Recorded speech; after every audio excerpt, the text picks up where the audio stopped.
Okay, good evening, ladies and gentlemen, and thank you for joining us tonight for our fifth and final installment of our Learn and Explore series, The Business of Photography, with our Nikon Ambassador, Sam Sciarrino.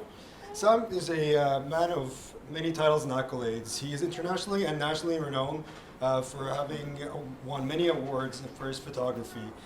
Tonight with Sam, we'll be talking about the fundamentals of running a photography business. So tonight we'll be live streaming our presentation, so I would kindly ask you to turn off your mobile devices or set them to mute and vibrate. And once again, without further ado, Sam Sciarrino.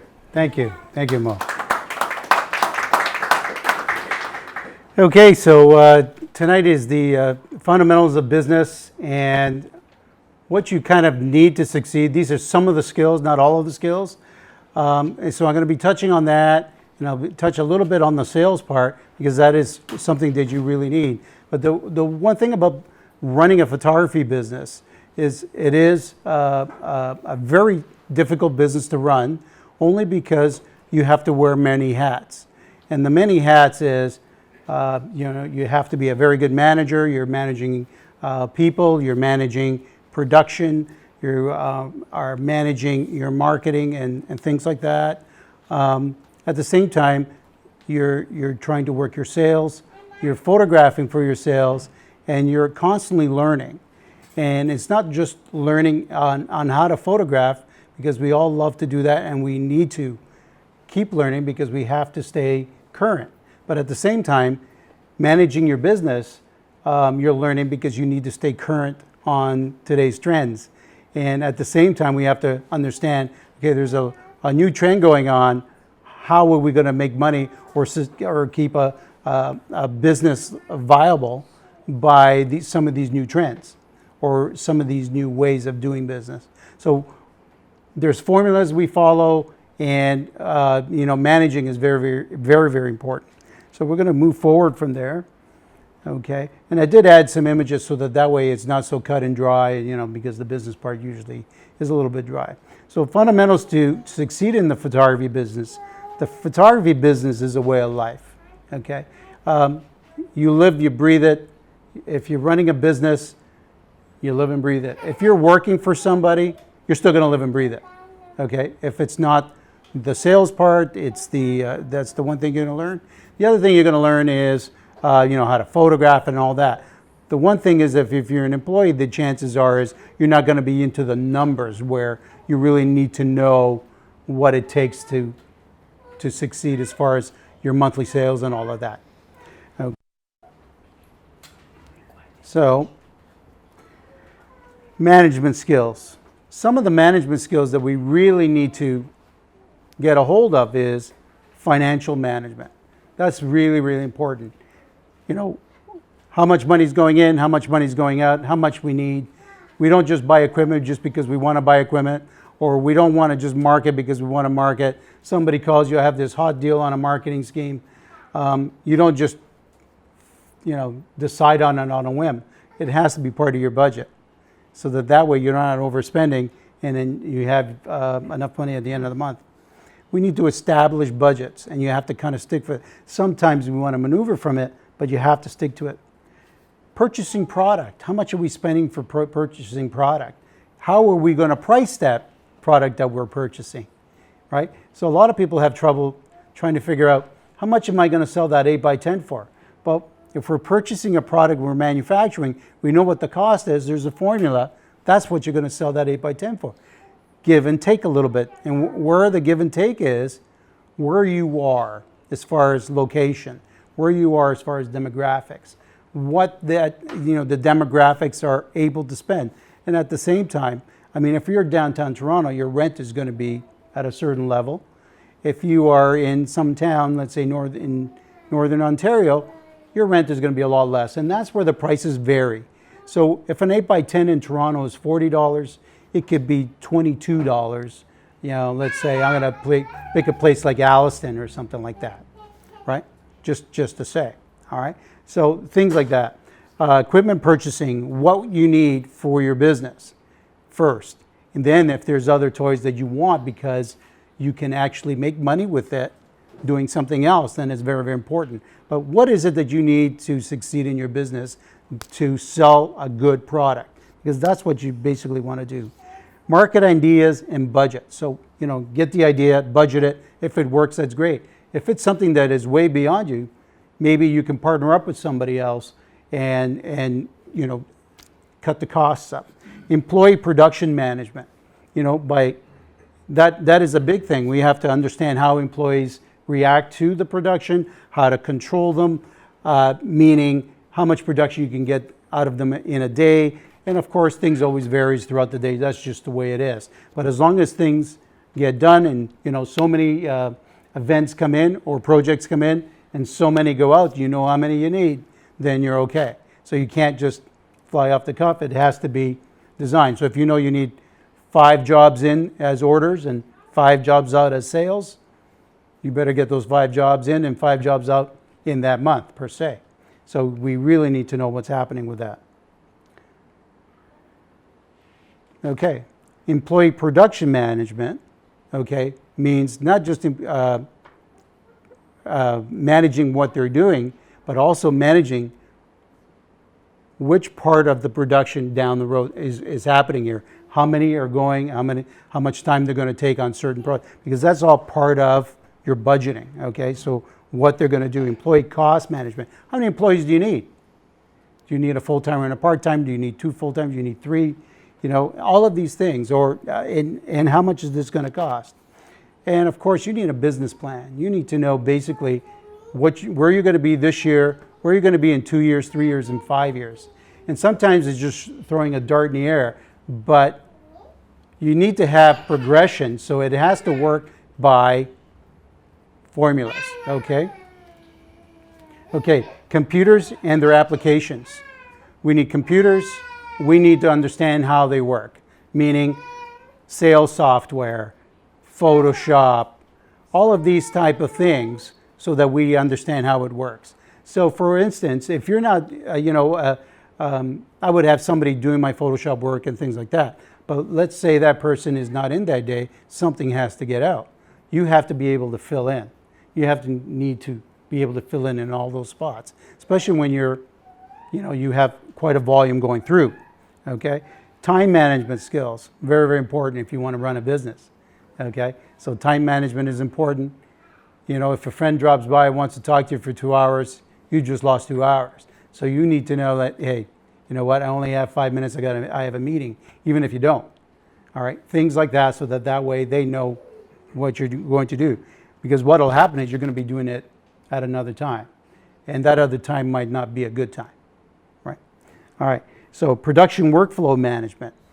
Again, what's coming in, what's going out, if there's a problem, how you're going to get it moved so that you get your sales that you need for that month, because it's very, very important. It's like that is one of the main contributions to your business, because they're contribution factors. So you spend more time trying to do that than anything else. So what are you doing? You're calling clients, getting them in. If one doesn't show up, you have a backup, another client's in, because you need your 5 in and 5 out. I'm just throwing a number in the air. The other thing is your willingness to participate in networking and community activities. So you would need to sometimes get out there in your community so that they know who you are, and maybe do some give away some sessions, things like that, so you can stimulate some business and create awareness. Okay, client services. That's another thing that we have to do. Now we have to change hats. So at the same time that we have to be tough, where we're trying to keep a discipline all the way with management, then you have to become very nice too to your clients. So you have to change hats and be able to do this. So at the same time, your phone skills have to become very polished. So if you're having a bad time, right, you're going through something, then you pick up the phone, they're not supposed to know what's going on here, right? So you need to be polished in that. Writing proper emails, I hate doing sales over emails, because in most cases, you don't get to talk to them. They don't know who you are. It makes things a lot more difficult. So I always leave questions with a question, so they have to ask more questions, right? So if it's a cut and dry email, it's cut and it's gone. If somebody underpriced you and they're not really understanding what they're buying, you've lost that client. So you always leave the door open for more questions. That I find always works. So if you get that email going back and forth 2 or 3 times, you just created some interest. Just by asking little things, like let's say you're doing a family portrait and you're asking, well, how many people in the group? Okay, there's 5. And how many kids will there be? 3. And how many are under 2 years old? Right? A lot of people might not ask that. And they'll say, well, I have 1 or 2. Okay, great. Is there a favorite toy? Just something else that creates interest, where they're saying, hey, this person really cares. They're really asking if there's toys or anything like that. So that's part of running the business. It's not just about taking pictures. It's about the whole organization of that, okay? So, and the other thing is friendliness and courtesy to your client. That comes with the owner-manager. At the same time, that would be with your employees. Under no circumstance, they should not be friendly. No matter what happens, no matter what, they always should deal with it in a very professional manner. Using proper business language is very, very important, okay? So no matter what's been said and all that, sometimes leave it 48 hours, things calm down if there's something that's irate. At the same time, that's how you're going to deal with it. And that's the best way to deal with it, because negative things get out very quick. Positive things take their time, right? So always, always positive. At the very worst, if somebody made an error, sorry, I printed a 5/7 instead of an 8x10. Oh my God, it's the end of the world. But is it really the end of the world? No. But let me fix that. What can I do for you? Can I get it reprinted and deliver it for you? Right? Things like that goes a long way. Okay? Okay. Now, competitive business model. Well, now that's another thing we have to look into, and that's your signature photography style. What is it that's going to make a client want to hire you? Is it the way you take pictures only? Is it the way you talk to people? Is it your personality? Do you click? Is it that you're able to adapt to a style that maybe that client's looking for? I'm going to say all of these things are very, very important in order to succeed in a business. The minute you say, no, I'm not able to do that, you've lost that client. Now, if you have a lot of clients, then it doesn't matter. If you don't, well, everything counts. So you're going to have to be able to be adaptable. The quality of your photography and end product have to be A1. So, can't cut corners. What happens if you cut corners? I'm going to pull an example in the air. Let's say you print something on lower end paper. Or let's say you buy a frame on the outside that looks very similar. On the back side, one is solid wood and one is compressed cardboard. What is going to happen to that compressed cardboard in a country like Canada? Humidity, summer, winter, they start to warp. Where is that frame coming? It's coming right back. So that little profit that you thought you made, you're going to, if you're running a proper business, you're going to replace it. If not, you want to get into a fight and lose the client, that's another story. But just saying, so you're better off to buy the better product, don't have that problem, you'll never see them back unless they're doing something else. And these are the things. So sometimes there's an old saying penny smart and dollar stupid, right? So it doesn't work, okay? It doesn't work. You're better off to follow the formula and make it happen, okay? Having people skills, very, very important. So you can't, people skills is one of the most important things because they have to like you. They have to like you. So just being politically correct when you're photographing, when you're doing sales, little things make a big difference. For instance, if you have a sale, you have a couple in front of you, you never play one against the other, right? You're always helping both sides, because that extra $10 that you think you're going to get, somebody's going to be upset. So you never do that. Never high pressure sale. Let the product sell itself.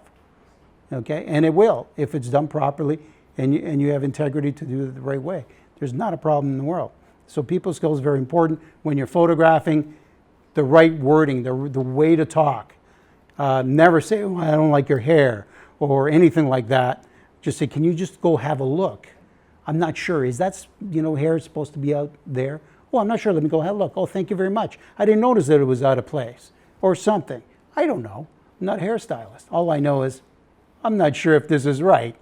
So I'm not going to say, I don't like your hair. Go redo it. You can't do that. So you got to do it the right way. So that's very, very important to make people feel good when you're photographing.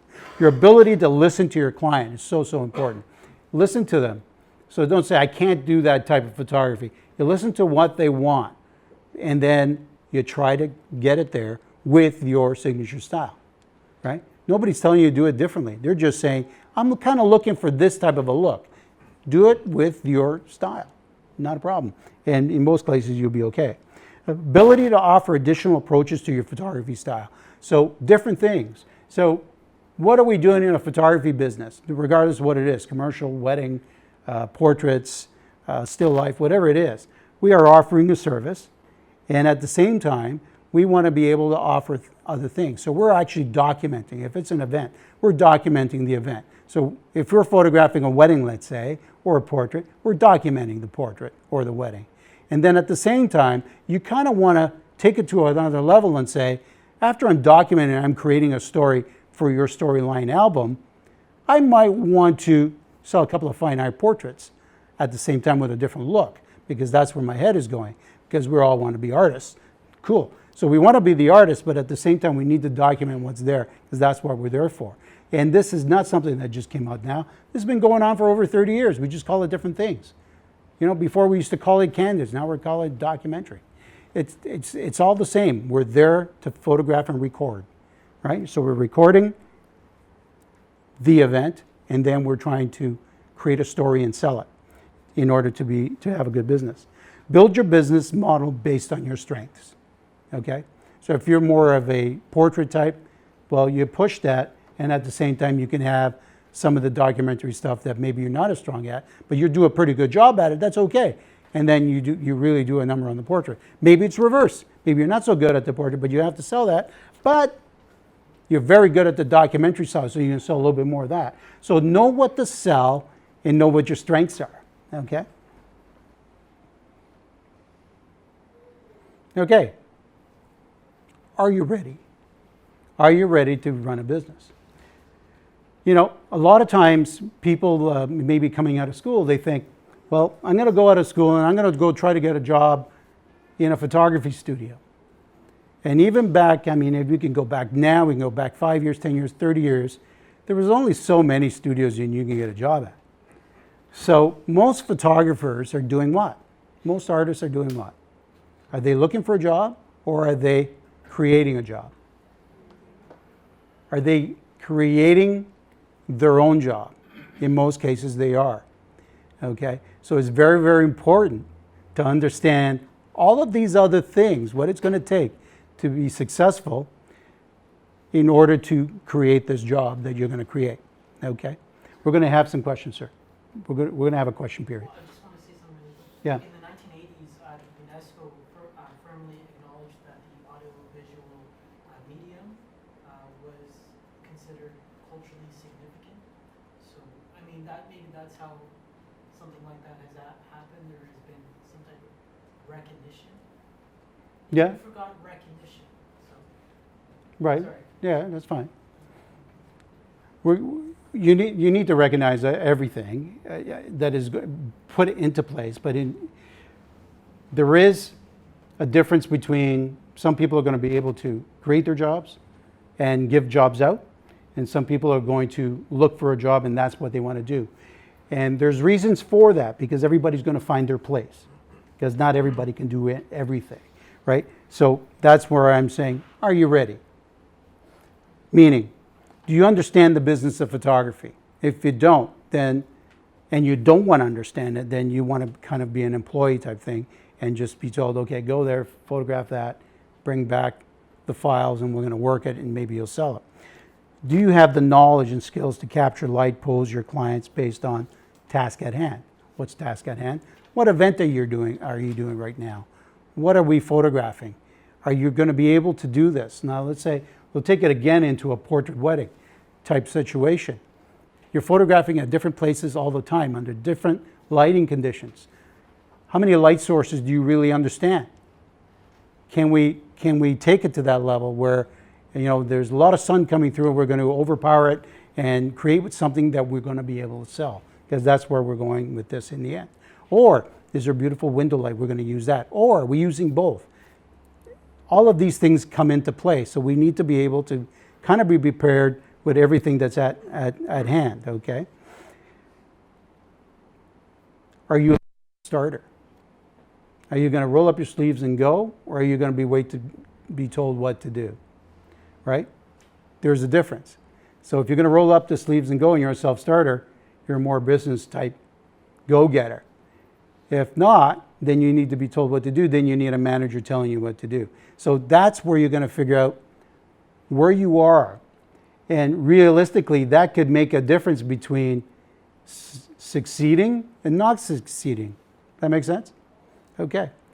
Are you confident and dependable? So if somebody throws something at you right now and say, hey, we need this done and we need it done in the next 5-10 minutes. Do you think we can do it?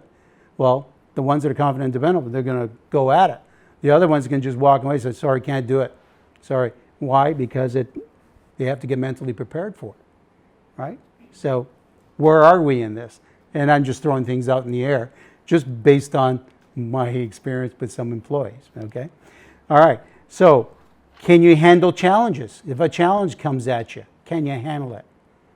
Or are you going to cave in, right? These are all things in business. You're going to get challenges every day. Every single day, there might be 2 or 3 even. You just never know. You might have a good day and have none, but there's always going to be something, okay? Something you expected to arrive, didn't arrive, client's coming, oh my God, what am I going to do? What's the backup plan, right? And we always have to think that way.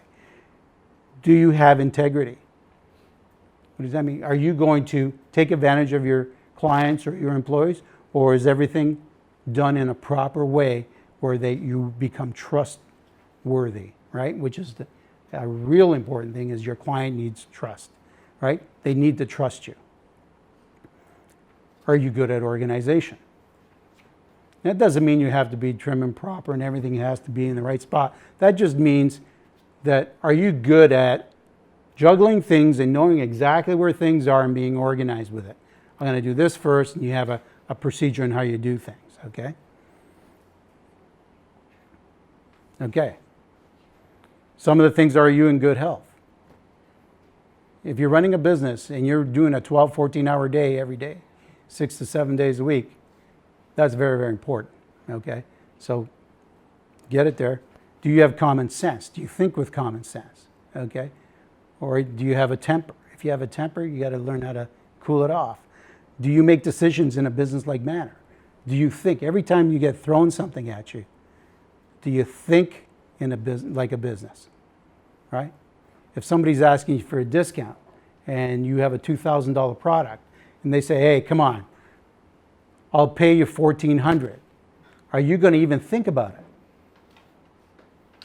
And you say, well, I get the $1,400, but I want a $2,000. You can do it. Well, how do you know I can do it? If I'm working on 5% or 7% margin, I can't do it. That's thinking like business. That's not thinking like, like dollars and cents mean nothing, right? Because basically you're just stealing from yourself at that point. So it's very, very important to think always like a business, okay? Can you handle confrontations? Do you have a financial advisor? Meaning a CA, okay? Now CAs are good, but CAs sometimes don't, they understand your business, but they're only dollars and cents and can't see the big picture. So you gotta have to be in the middle somewhere, okay? Do you have proper financing? That's the main thing. Okay, in photography, who does the financing? How many of you think the bank will do the financing for you? Have you tried? I can tell you right now, the bank is not going to look at a photographer that easy. If you go to a bank and you say, I need a line of credit. Yes, sir. Can I see your accounts receivable list? Okay. Can you please tell me, and they'll pick a job and they'll say, this job right here, how long has it been in the works? Well, they got married 2 years ago. What? And you're doing it now? Yeah. It's over 90 days. It's a deadbeat. So you're financing yourself. So your deposit schedules is your source of revenue. How that works. That means you have to be really disciplined on when these deposits are coming in and so on and so forth, or you will be in trouble in no time. Okay? So very, very disciplined. So all of these things are really, really important. Okay? Pricing photography. That is one of the key things. I've seen people price things that make no sense. To me, it's based on formulas. It has to be based on formulas because that's the only way that it makes true sense. Now, if you want to differ from that just a little bit, just because you're trying to give somebody a break and all that kind of thing, you need to know exactly how much you're giving away. And you can actually do it if you follow a formula. You know exactly where you stand that second.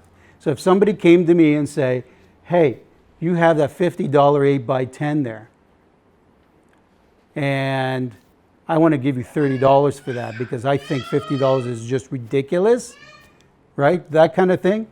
Well, again, if I'm only working on a 5% margin, because my profit margin is 15, 10% is my buffer, so I don't get it.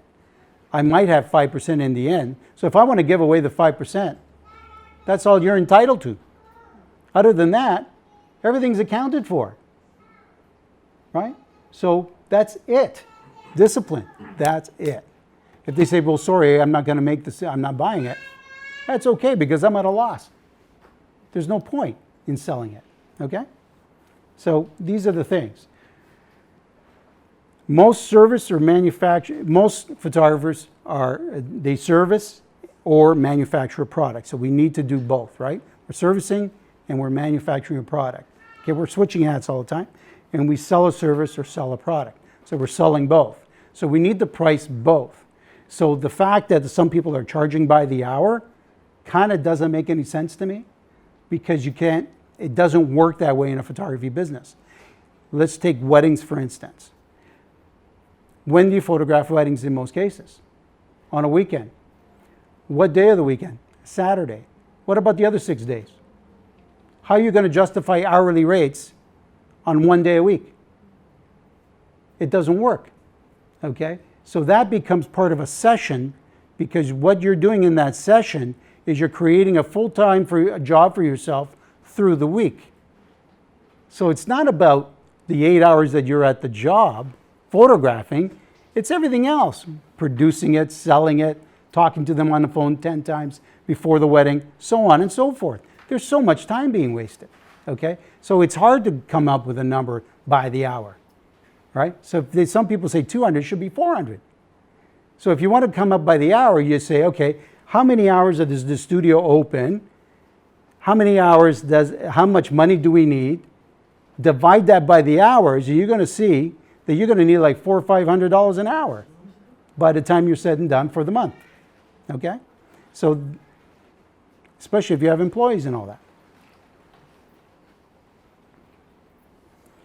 Photography business model requires to sell a service and to sell a product. You need to sell both in order to succeed, or else you won't be able to have a studio. If you just sell a service, meaning I'm going out there, I'm going to photograph, I'm going to give them the files, that's it. You're working out of your house. If you're selling to sell a product, you put it together, now you're giving yourself a full-time job during the week. Because somebody's going to manufacture it, that's when you're going to manufacture it, during the week, okay? You have to be an artist and an artisan. So the artisan is producing, the artist creating, okay? Managing the manufacturing of the product. So now we have to manage how we're going to produce this cost efficiently. I'm not saying using inferior quality products. I'm saying cost efficiently where you want to do it and you want to do it once. If you don't do it once, you do it twice because you're printing two times because you messed up on a profile or something. Where is that going to come from in order for you to reprint it? Where's the money coming from? Your pocket or that 10% buffer that everybody likes to give away. So then it becomes out of your pocket. But if you leave that buffer alone, it's coming from that buffer. So it's always common sense, right? Okay, the photography business is a complex business to manage and price. It's one of the most difficult that I've ever seen. And the reason is this. We have a business that you're buying raw material, and then you're producing a product out of the raw material. At the same time, you're buying some products that is not a raw material that's already coming in. At the same time, we are creating, and we have employees to help you create it, inside and in the photographic session. You have all these different departments that we have to kind of put it together. Now, how many thought patterns are there in order to put this all together and say, hey, we need $2,000 for that product, or we need $1,000 for that product? There's a lot of thinking that goes on in order to get it there. So when the artist understands cost of doing business, cost of fixed expenses, pricing for your business model is achieved by following a what? A formula. Without the formula, we're pulling a price in the air. So what do a lot of other photographers that I know of do is they call up their competitors down the street and they try to figure out what they're selling things at. But the thing that we don't know about the way they operate is we don't know what their overhead factors are. We don't know if their grandmother gave them the building. We don't know, what they're paying for employees if they have any. We don't know what type of car they're driving, whether it's an expensive car or not expensive. That's all part of the budgets, okay? So how do we come up with a number? That's the wrong way to come up with a number, because if they don't know how to come up with a number, now we're all following each other in the hole, right? So we just need to understand how it works, okay? Okay? The photography business model has at least 6 managing model functions, okay? As a manager. Marketing is one, okay? So we need to know what marketing is it going to work for you, and how much money you're going to put into it, okay? So how do we know what's going to work for you? Sometimes we don't know. I mean, we're not all capable of knowing right away, but we all can find out and get information within your areas, because everybody's spending habits are different in different areas, okay? And figure out what the spending habits are and what people like. Now, for instance, if you're in an area that has a lot of young kids in it, the spending habits are a little different. If you're in a more established area, let's say call it, well, their spending habits are a little different, right? So a family portrait in a younger area is going to be completely different from a family portrait in a more established area, meaning older kids, so on and so forth, okay, or adult kids, right? The whole thing is different. So you need to know where you are and who your market is, so that way you're marketing in the right area for the right client, okay? Portrait wedding client consultations, how we deal with them. Again, it's the same thing. Know your area, know your client, know what to market, okay? We're trying to do photography sessions, sales of custom-made products, custom albums and page design and storylines, and manufacturing the product. We need to be able to do all of these different things, okay? And where are you learning this? You're learning on your own, so you're educating yourself constant, that's part of your costs. You're constantly learning. You have to, and it doesn't stop, okay? So that's the thing. You're always going to learn. There's always going to be something new.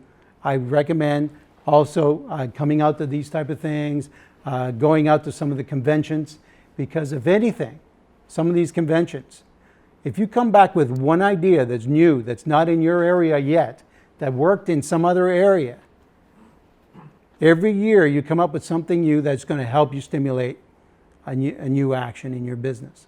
That's very, very important. And that is the reason that conventions are important. And to pick the right people to listen to, that, if it's not one or it's the other, you're going to pick up ideas and see which ones will work in your marketplace and with your client base and stimulate, right?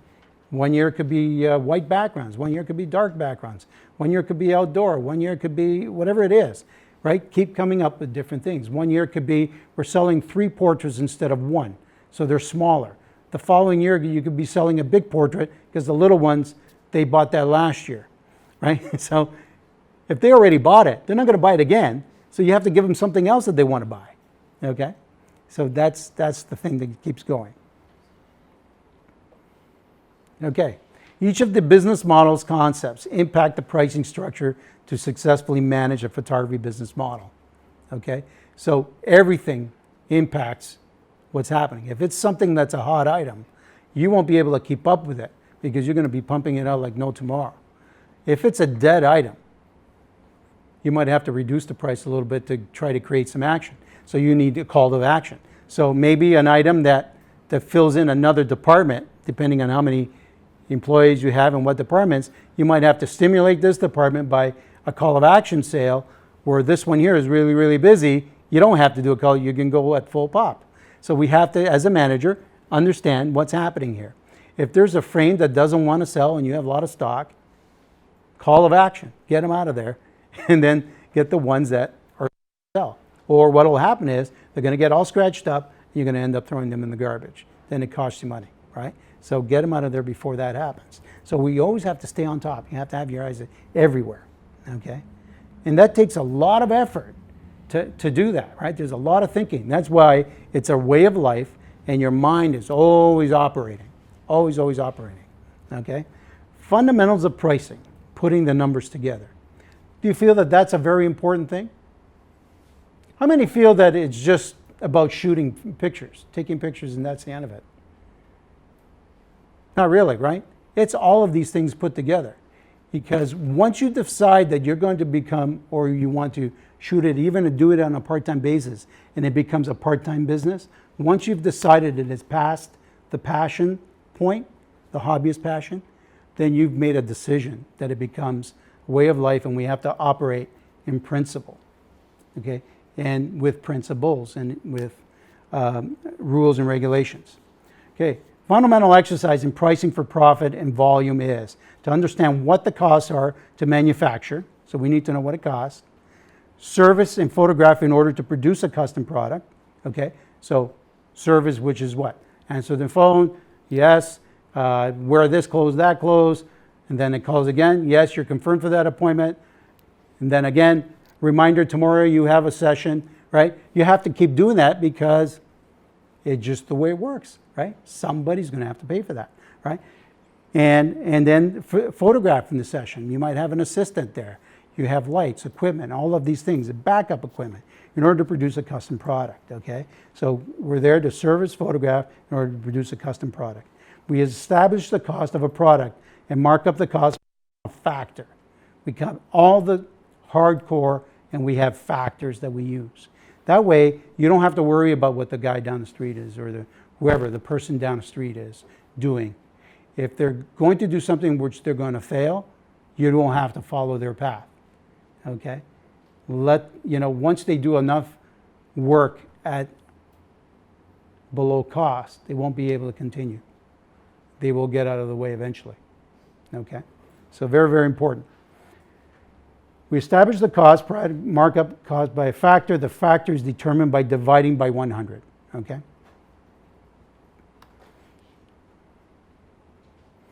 Okay, so factors that are commonly used.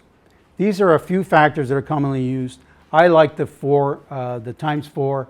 This one here is we have a 2.5, a 2.9, and a 3.3. Does that mean that everything we do in our business is based on one particular factor? Or does that mean that depending on the department, how many departments are you running? Okay, which means if you're a general photography studio and you photograph portraits, commercial, weddings, and you create albums, and you do all of these different things, each one of these things is a department, okay? Even though you might be running all of these departments, but you're switching hats. So they all might be priced accordingly to your strength, okay? So you might be pricing weddings at a 2.5 because you want to create more volume in that, but you might be wanting to price your portrait sessions at 3.3, okay? So not everything has to be working at 2.5. Some things are 2.5, some things are 3.3, then you take a balance, you might end up on overall 2.9, something like that, okay? So it just depends on where you are and what you're doing. Let's say a frame could be at 2.9, right? But something else that you don't sell very many of could be at times 4. So everything works in different factors, but you have to have that written somewhere so that way it's the same every client that comes in the door. So that way you're not, coming up with a price in your head. Oh, that one I think there's no thinking. Let me pull it out and have a look. That's what it is. And then that gives you credibility because you're following something. Can I get a better price on that? Then if you're at 3.3, you can go to 2.9, give and take 5%, it's over. You can do it that way, right? And you're following formulas. Okay, the business itself. Qualify your client. Be a professional to attract the right client. Deposit schedules for positive cash flow. Pricing for profit. Product and image enhancements, editing, setup, etc. This is more or less what I like to see in most cases. This is a ×4 type of scenario. So what happens is this. We have a 25% or less for product, overhead factor, which is rent to phone and all that, 25% or less. Your staff is at 35% or less. Your profit margin is set up at 15%. But really, you have 10% buffer, 5% profit. Now it's up to you if you want to, if somebody's asking for a discount, you give them 5, you still have 10% buffer in case there's a problem. If you have no problems that year, you got 10% plus. Maybe you end up at 12%, right? And that's where you play that. And if you keep following, you remember that in the back of your mind, you know that somewhere down the line you're going to have extra income there so that you can do conventions, buy that new DA50, all of these type of things that we all want to do, right? Because we need to keep progressing into new equipment all the time and all of that. I mean, just look at, take for instance, some of the lenses like, I'm going to pull, perfect example, the 105s. You have a 105 that is a 2.8 micro. Then you have another 105, same depth and all that, but it's a 1.4. So somebody might say, well, what do I need this 1.4 for if I have this 2.8, right? Well, they're completely different animals. Completely different. Yeah, they're both 105s, but the 1.4 works completely different. You can get images with that you can't get with the other. So do you need both? Absolutely. Well, then you have to save out of that 10% on the bottom line. Stop making mistakes so that way you can buy something that will make you more money. That's all. That's what it comes down to. It's not about having the toy. It's about what can I make different so that client has something different that I could sell next year that I couldn't do last year. Okay? And that's what it comes down to. Right? So you need the proper equipment to make it happen. That's it. There's nothing to talk about. So, and that's why they designed this 105 1.4, because it photographs completely different. Yes, they both probably photograph the same at f8, but the other one doesn't have a 1.4. But then the other one doesn't have a micro. I need both. I need this for this and that for that, right? So that's the way it is. Buy both. Okay. There's one with defocus control.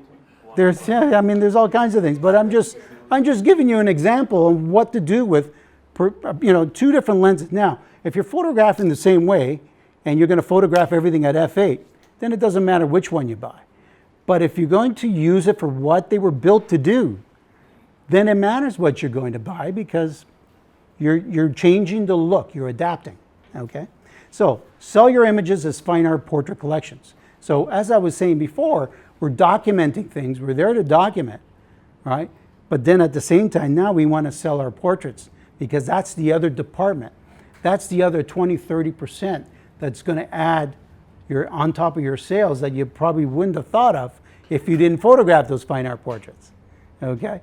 So very, very important to do that. How are we going to do that? Gallery style frames to complete your sale. We don't need expensive frames. You just need the gallery style frames. They're in today, in tomorrow, in forever. Okay? And they just look great. You can stock them up as much as you want and you'll get them out the door. As long as they have that look. Okay? Print them well. Keep changing the way you print. Change the papers, change whatever it is. Every couple of years or every year, change. So if you have a client that's come in, already bought this, well, the next time they come in, you already know. You check the paperwork out of the software that we had to learn how to use, right? and just say, okay, this is what they bought last time. Now, if they come back and say, I want it like the last time, well, you have it on record. If they say to you, I want it different, then you're going to the left instead of the right, because a lot of people want things to be different from the last time. So we have to be on top of that, including if you photographed in a house, a couple of times and you've decided that you're photographing at the right side of the house. Well, what you would say to this client the next time around and said, listen, we photographed there a couple of times. What I'm suggesting now is we photograph on this, and that way we a whole different look. If you don't talk that way, what do you think they're going to do? What's the first thing that comes in your mind? What's that? They would just go. They just go to somebody else, because the somebody else might pick the left side of the house, right? So I got to try something different. Well, why don't you just suggest we're going to do something different, so that way they don't think about going somewhere else, and that's what happens. Okay, so, and I've heard that before. Well, we want to try something else. Well, all they're saying is we want a different look, so we have to be able to adapt to that. Okay. Okay, so we're selling that way. Use a projector and a screen in your sales room for viewing gallery to promote larger portrait sales. So that means they're going to see things specifically to a size that they're going to be buying. Some people don't know. So if you showed them an 8x10 on a 9 or 10 foot screen, you know what it would look like, that much. But at that point, they'll say the 8x10 is a big print. But once you show it to them on a screen, how big is an 8x10? Is it that big? So 1620 becomes stamp size for 2024. I sell more portraits now than I've ever had, ever since I switched over to the projector and the screen business. Okay? So if you show them on a little screen on a little laptop, you're not selling a 1620 because you can't show it. Okay? So then you got to talk about where it's going to be hanging. Where is it going to be hanging? In my family room. How big is the wall? How high is the ceiling? So that way I know, am I going vertical? If based on the width, how big am I going to make this in order to fill the wall accordingly? Okay, so we just have to think. Now we become decorators. So not only managers, now we're decorators. For photographers, artisans, creators, decorators, we're everything. So that means what? As a manager, you have to stay in tune with the in tones, the in colors, the in looks, the in everything, and then photograph according so that you can give them the in tones. That means even the way you print. So if the warm tones are in, maybe you're going to print your black and whites on a warmer side instead of a cold side because it might fight, right? So I'm just saying. So you're always thinking about what's going to be different. What is it going to be different? And it doesn't necessarily mean that the client will want it, but you have to give them the options so that you give them something to sell. There's got to be something that they're going to want to buy. Okay? Sample wall collection should be illuminated by spotlights to create impact. Okay? So they need to be illuminated. When you look at it, it has to jump off that wall, and it has to be done right. No scratched frames, no frames on the floor, none of that. Okay? So if you're a little bit of a slob, that means your sales room and your camera room has to be immaculate. Everything else where the clients don't see, well, that's a different story. Okay? That doesn't matter.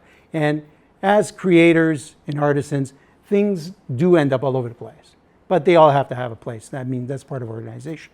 So if you're a little bit of a slob like I am, I know where everything is.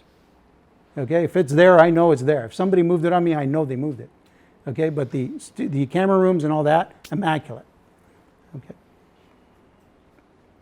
Okay, to create bigger sales, weddings are photographed as, obviously, documentary style storylines, candid, uncandid, whatever you want to call them. We're documenting a story. Portrait storylines, okay? At the same time, what does that mean versus documentary storylines versus portrait storylines on a wedding? What could that possibly mean? Well, that means we're getting natural things, these documentary, but then we're getting, let's say, a bride and her mom and a bride and her dad. Even though it's not a stiff portrait, but it's a setup. So that is called a portrait. That will increase your sales by 30-40%.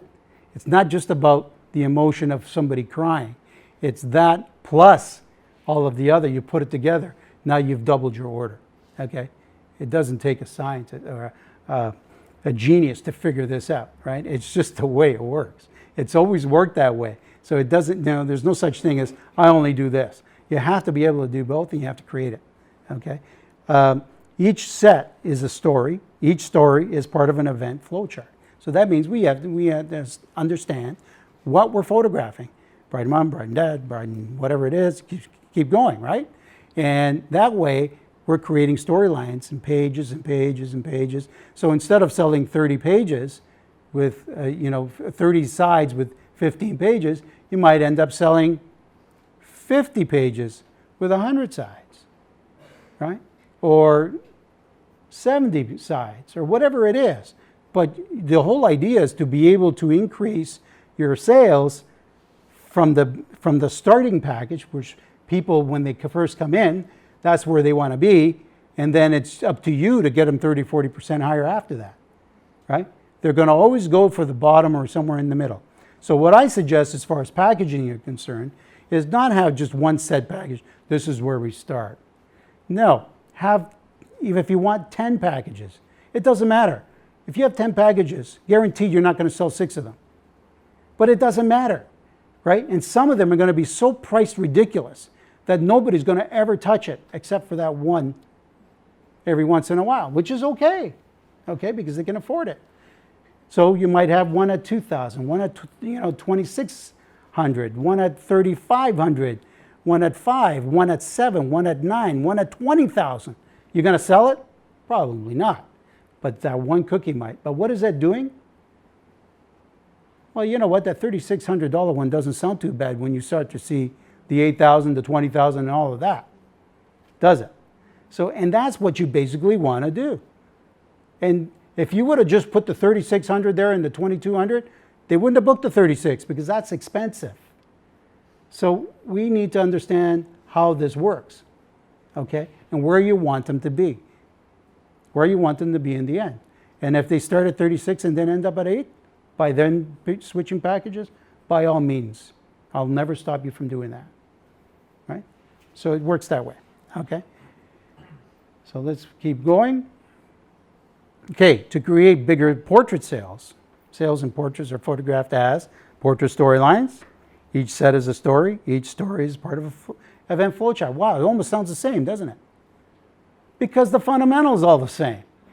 It's all the same. It works the same way. We're going in, we're going to photograph it. I'm going to see, okay, there's 7 people in this family. I'm going to do all the breakdowns. Breakdowns meaning singles, doubles, 3 kids together, 4 kids together, whatever it is. I'm going to make sure I do it all, and I'm going to repeat it 2-3 times in 3 different looks. That way I have something to sell. If they say, oh, I don't like the way I look in this, but you might like the way you look in that. And then that way we have a sale. And if you're buying that, well, these ones match that. And if you're buying this, these ones match this. Now you got to buy both. Because it's a matter of how they match up on a certain page or even on a wall. So if something was photographed to be black and white, you're not going to put it beside something that was supposed to be in color. So now you have sets in different areas. It's just, it helps you get there if you start to think in rhythms in that sense, okay? Okay, and of course, family group, parents as a couple, each child alone, each kids together, each child with parents, etc. Each set is a story.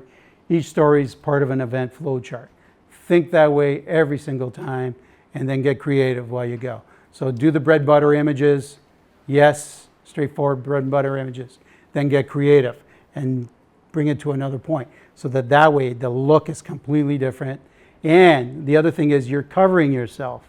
And where you're covering yourself is, well, you know what, this is too artistic for me. And I see that the lighting is very dramatic. I don't like that. I like it more even. Well, that's in the bread and butter part, right? So you're kind of covering yourself. Or you might reverse that and say, you know what, I'm really not interested in this everyday thing. I've seen this, but this I like because it's different. Well, okay, good. How do you know that when you're photographing? They don't even know that when you're going in. So we need to go in there and give them the variety. Go in and give it to them and try different things. And you don't know what you're going to find. What it really does in the end also, not just you're going in, you're looking.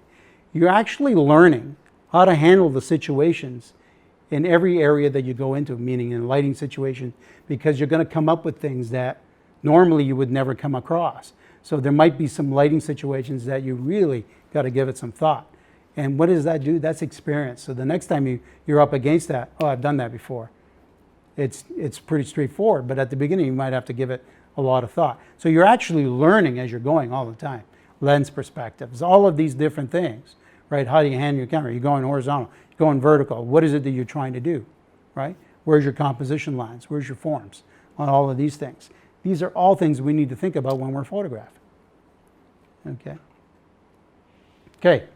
So we photograph in storylines, repeat each storylines 3 times, use a different background for each set, change the posing style for each set, change the use of equipment, create another lens perspective by capturing with another lens, capture with another light source.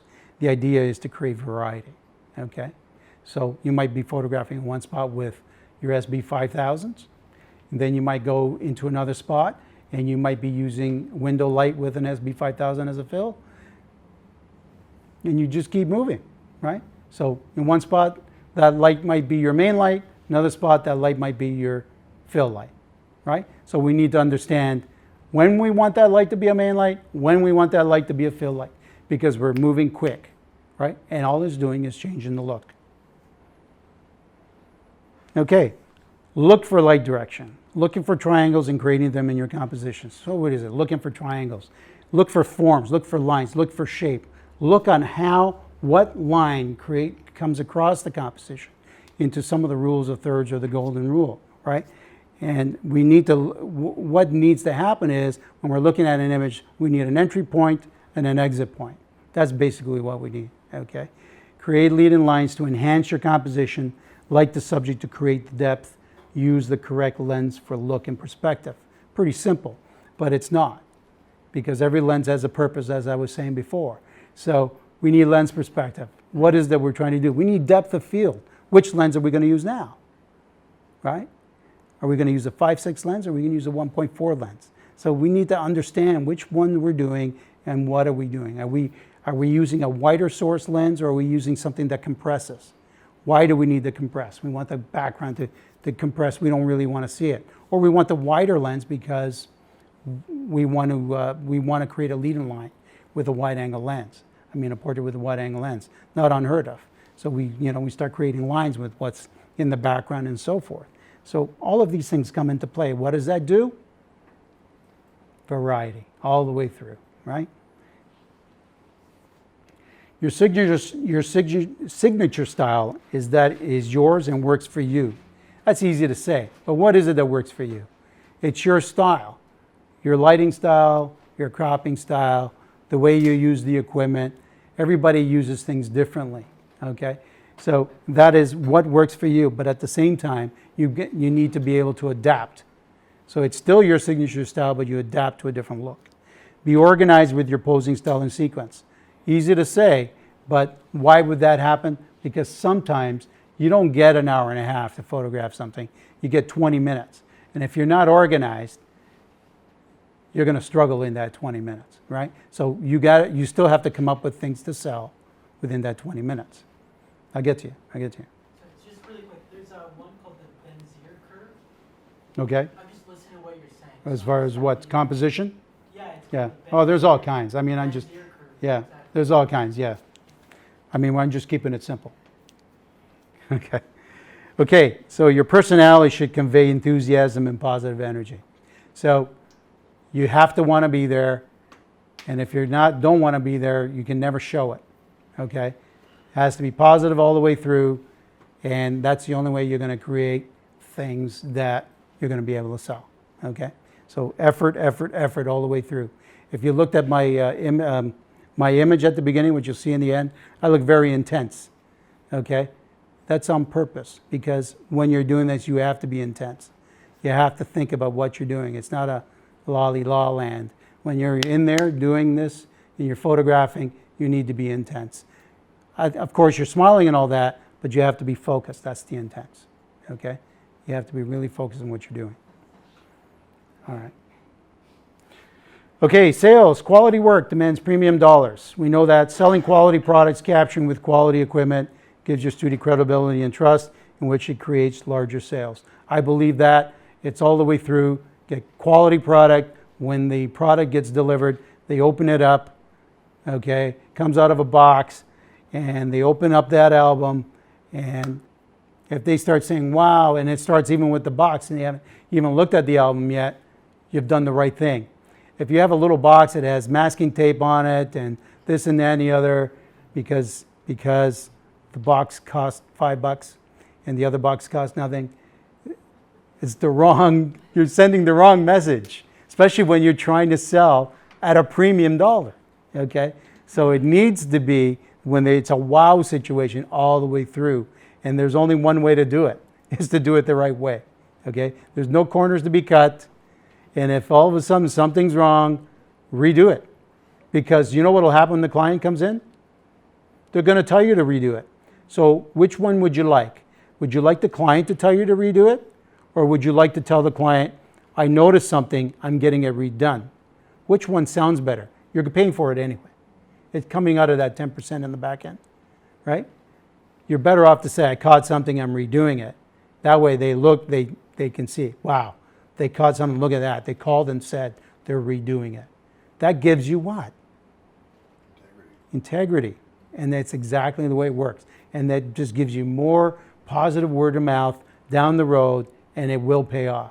So again, the penny smart and dollar stupid, it costs you a few $100s to fix it, but down the road you're going to get thousands of dollars because they're going to send other people to you.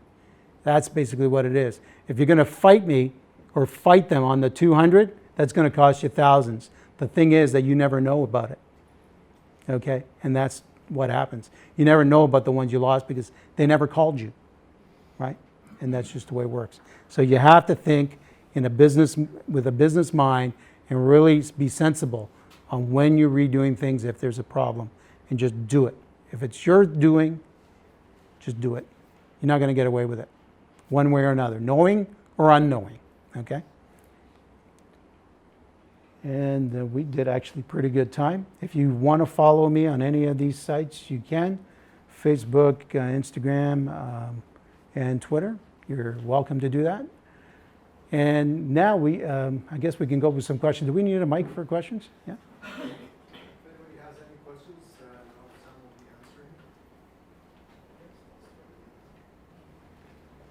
So in the beginning of my business, I made some mistakes, and I learned from them, business-wise. No, it's not on. Good. So my question is, what were your 3 biggest mistakes that you learned from? And not like technical aspects, just like from the business side. And my second question is, what's your opinion about outsourcing some parts of your business? Like, I'm very notorious about controlling everything. So it's the first time I'm outsourcing all of my marketing. So what's your opinion about outsourcing, and your 3 biggest mistakes that you learned from? Okay. You know what? These are all very excellent questions, and we're all make big mistakes. Some of them are bigger than others. And I have to say, one of my mistakes is first of all, when you're starting a business, because you don't have the experience, and you could be told until you turn blue, you're not going to understand it 100% because you really didn't go through it. But one of my big mistakes is when I first started, I bought a business that was an existing business. I didn't understand what happens when you're buying an existing business, that your sales may drop from the projections that were there while a previous owner was there. So that was problem one. So it did drop by, let's say, 20-30%. At the same time, we were in a place that was a lot bigger than what we needed at the time. So if that was the case, it's almost like buying a size 10 shoe, but you only have a size 6 foot, and you're waiting for the other 4 sizes until you fill it, right? So you could be waiting a few years, and it might cost you a little bit more to do that. So that was problem one. Now, I was able to catch on to this very quickly. So the first thing you do is you deal with the employees, because that would be the first thing. So, I mean, if your business has come down a little bit, then you have to start taking away from the employees at that point, because that'll be a rapid balance, okay? I didn't understand the formula part in those days. So I was kind of going by what was there, okay, until I finally started to understand formulas and principles, okay? So if somebody came in those days when I first started and I was selling a $2,000 product and they said, I'll give you $1,500 or $1,400, I would have took it because it was $1,400, not realizing that I'm going to lose money on this, right? So the only way I thought I would save it is, okay, I'll do it myself. But really, what was going on, instead of working 10, 12 hours, I was working 18 hours, let's say. I was there night and day. So somehow you're paying for this. That's problem one. So outsourcing, I think, is a very good thing for some of your business because you pay for what you get. So that way, you don't have to have somebody there if you can't keep your flow going, if you don't have enough flow. You don't have to keep somebody there waiting for this flow to happen and you're paying for this. You're just going to pay for it as the flow happens. So if you're, let's say you send it out for editing, well, you pay for that editing based on that one job. If you're only doing the 2 that month, you're only paying for 2. But if you have an employee there and they're budgeted for 6 and you only give them 2, you're losing money on 4. Do that month after month after month, and you're going to be in the hole real quick. So I don't mind the outsourcing. Now, when I was outsourcing the editing, what I would do is I would outsource some of the editing. When it came back, I would give it the final look. And the final look was, especially on the fine art portraits, like the burning and dodging type thing, giving it the softness, and that gave them my look. Because I already photographed it. So the look started.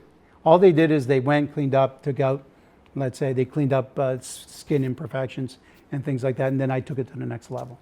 So you can take that part away. So yes, and there was a third one. You said 3, right? No, I just asked for 3 big mistakes. Yeah, so basically, and the other thing is proper financing. Proper financing is key. Sorry. Yeah, so one way it works well because I don't think I need a mic. So one way it works well because if I'm shooting all through the day, I can actually outsource the editing part to somewhere in Asia. So overnight, it gets curated, uploaded, and my business runs smooth. By morning, everything is back on my cloud, and I get it to share. So some portions of it has worked well for me.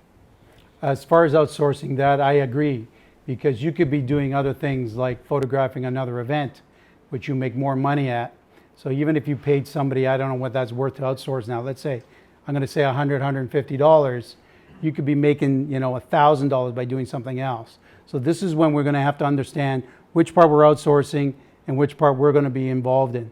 You're always going to be involved with the one that you're going to make more money at. The one that is going to cost you less, like $150, to outsource it, to do some white balancing on that, let that go and don't worry about it. Yeah, you're right on that. Yes. In that situation, how do you? Hold on a second, we need a mic on you. Yeah. Oh, sorry. Would you, this one first and then, So yeah, it's on. I just have a quick question. It's surrounding photography and owning a business, like wholly owning a business. How exactly does this relate to receiving awards? Because I am under the impression that in a democratic society, reaching specific benchmarks with your business, from going to small to medium enterprise like an SME to a much larger corporation, and being like multinational, for example. Like I know Universal Studios has Universal Norway, and that excites me. So I'm just like I'm trying to figure this out. Like, how does this relate to receiving awards or being the recipient of an award? Well, first of all, if you're entering competitions, a lot of people are either going to shoot with creatives and or they're going to photograph their clients. Now, most of mine were actual clients. So in my head, when I'm photographing clients, I'm programmed that I have to have either a good sample or an award-winning print out of every client I photograph. And that means I'm going to work it until I get it. That gives me the drive to make it look different and give me the variety. So if you go in there and you just la-di-da the client because you think you're going to get paid and that's the end of it, in order to get the bigger sales, you have to go after something. So you have to find what makes you tick. So if by entering competitions is what makes you tick, then going to photograph those clients with that in mind, thinking, I got to get at least one competition worthy or sample worthy image out of everything I shoot. And that's going to take it to that next level. What does that do? Gives you the drive, you enter, if you win, all of a sudden, wow, you know, that client's going to say, they just won an award with my image. Wow, you know, very good. Then they just keep talking, and then all of a sudden you're going to go from this level to this level, and then you just keep going. And you have to have the drive to do that, and that's how it works. What does that do for business? It can only make it good for business. Is it going to give you instant business? No, because a lot of people don't care for that either. If you're only thinking about the award, well, they're saying, hey, you're at my event here. I want you to think about documenting my story. But then if you use that documenting of the story and photographing to get that extra better image by extra effort, by giving it the effort, because you want that competition or sample image, that's what's going to take you to a higher level. You got to have that fire. And something has to give you the fire. Some people it's about money, some people it's about winning awards, some people it's about putting an image on Instagram. Whatever it is that gives them the fire, use it. And then it all comes together and it gives you credibility. Okay, at the same time you're learning, because in order to win those awards, it's not easy to do. You really got to understand the way it works, and you have to be a perfectionist at that point to enter those competitions and take it to that other level. And it's not easy to do. That's a good tutorial. Yeah, it works? It's good. Thank you. I think we have enough time for 2 or 3 more questions. Sorry, I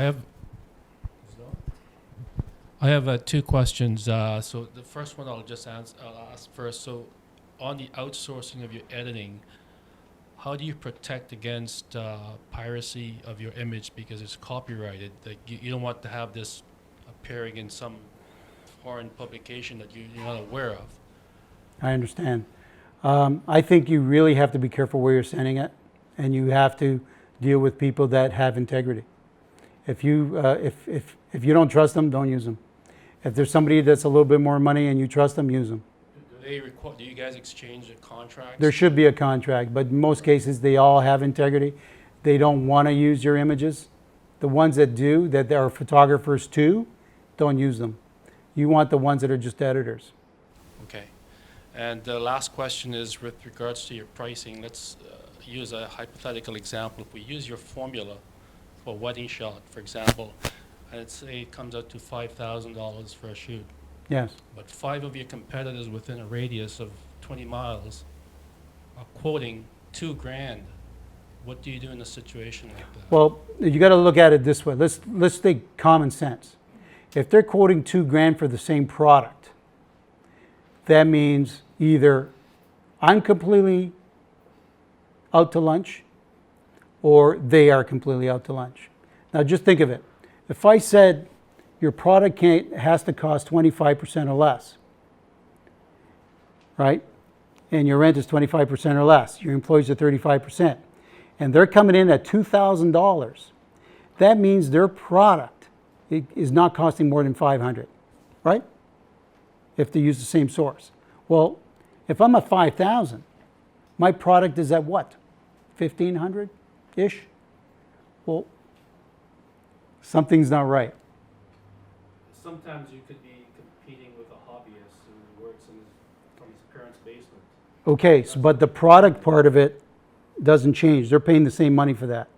The only difference is going to be in the location, rent, that type of thing. And you can calculate that. And it's not going to be, 60% difference. It's impossible. That's an impossible number. Also, not everybody is your competition. That's like That could be a different client that would have never came to you anyway. Well, is it Canadian? What's that? Nothing. Yeah. What you have to remember is there are clients that might pay that $2,000 that would never pay the $5,000 or the 4, even if you took it down to 4, they were never your client to start with. I don't get myself tied into a knot in that. That's why I qualify them on the phone. If they say that's not their budget, it's not your client. If you have a minimum of 4,000 and they're only offering 2, forget it. Because there's no point. Because if you have a structure, meaning a studio and this, employees and all that, you can't afford to do that job anyway. It's marketing 101. Like you need to segment and then target to that group and then position your services which you differentiate when compared to others. Like this $2,000 and $5,000, yes, you are definitely targeting the wrong set of customers. Or you cannot even sell the value because you are more than double price. Yeah. So, I mean, you have to look at it and say, how much can I afford to do this at? Look at your numbers, look at what they're selling. They could be selling a whole different product. The client doesn't know, well, it's a borderless album. It could be coming from who knows where, right? Where you're getting it from, let's say, Europe.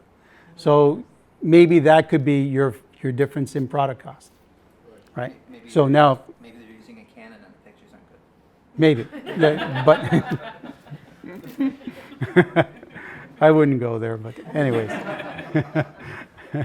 But, and listen, you see all kinds of things. I don't want to go on to a negative part of that, but you see all kinds of things. Just stick to your guns, do your thing, and move forward.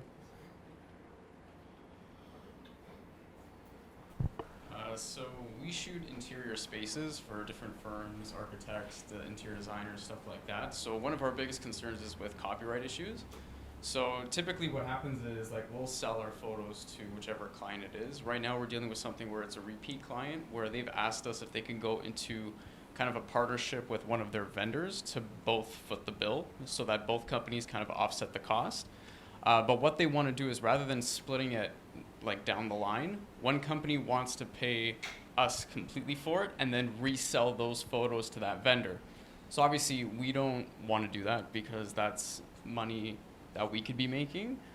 Plus, we don't know what the regulations are between now that company and that vendor with our photos because the vendor doesn't care who we are.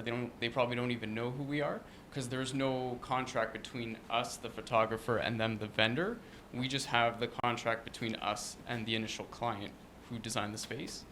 So what, I guess, would you suggest to do in a situation like that? Because they are a repeat customer and we don't want to kind of lose them in a way. Okay, so what do you want out of it? Well, for us, like if we were to shoot a space, the potential to resell that photo to whichever company has something in there, it could be tenfold, right? Like if you resell it to the vendor who did the floor, the vendor who did the furniture, whoever supplied the ceiling, whoever did the paint, like that's all some opportunity to keep reselling that photo. Okay, so when you photograph and you sell this image to your initial client, Yep. and you have a contract with them, Yep. and they supply the, whatever it is, call it the wall unit, well, then you can actually separate your contracts based on that, saying you can use this to sell your wall units, but we want to hold the rights to the people that made the floor, and that's in your contract. You should have a contract on what usage they get. And we do. Right? Because you never know. They might put a billboard up on Lakeshore, and that's not part of your contract, and they're going to go ahead and do that. So everything has to be stipulated by use. Yeah. Okay?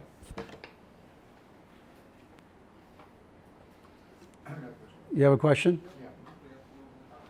Time for one last question. Because we're doing a live stream, so let's send people on Facebook to hear you. I got one question. So this type of photography which you described, so you come to to the house and do family. So what's this type of photography called? Like is family photography or portraits or? Well, if it's a wedding, it's a wedding photography. If it's portraits, then it would be family photography, yes. Okay. Yes. And a lot of times you get called for that. You do a family. Sometimes you might start off with a young baby. Like I just did a baby, photographed a baby 2 times over now, and then we did baby and parents.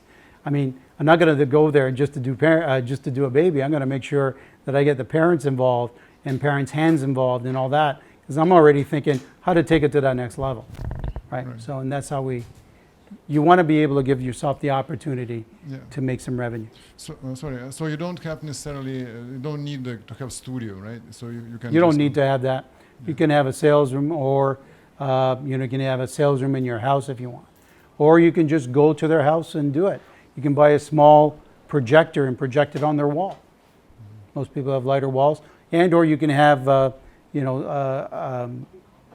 screen that's just a portable screen. You can open it up. It's about 6 feet wide. That's more than enough. Okay. It's a little bit of effort to carry the stuff, and it's not that big anyway. That's right. Sounds good. Thank you. Sounds good? It's worth the effort.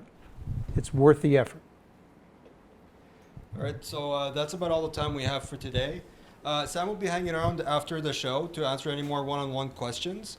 And if you've missed any parts of the presentation or would you like to review a bit more of the presentation, it will be up on Facebook, on our Facebook page at Nikon Canada. And as well, we'd like to thank Sam for coming out tonight and sharing his wealth of knowledge. This was really informative. Thank you so much, Sam. Thank you. And we hope to see you again in the near Yeah, future. yeah, we'll have to Thank you very figure much, out a guys. new Thank you for coming project to do. Thank you very much.